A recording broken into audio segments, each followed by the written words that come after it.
এবার কলকাতার এয়ারপোর্টে হঠাৎ করে দেখা গেল ঢাকাই সিনেমার শীর্ষ নায়ক শাকিব খানকে। বিমান থেকে নামার পরপরই তাকে রিসিভ করছে একদল লোক, তাকে রিসিভ করে বাসায় নিয়ে যাচ্ছে গাড়িতে। সেই ভিডিওটি এখন ভাইরাল পুরো নেট দুনিয়ায়। মূলত 5 জুলাই ভারতে মুক্তি পেতে যাচ্ছে শাকিব খানের বহুল আলোচিত সিনেমা তুফান।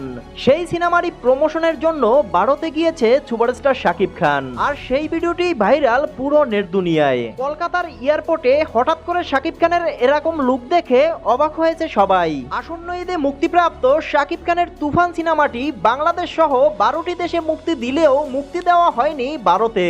5 জুলাই তুফান সিনেমাটি ভারতে মুক্তি দেওয়া হলে ইতিহাস সৃষ্টি করবে ধারণা করছে অনেকেই। প্রিয় দর্শক, শাকিব খান কি পারবে ভারতে তুফান সিনেমা দিয়ে ইতিহাস সৃষ্টি করতে?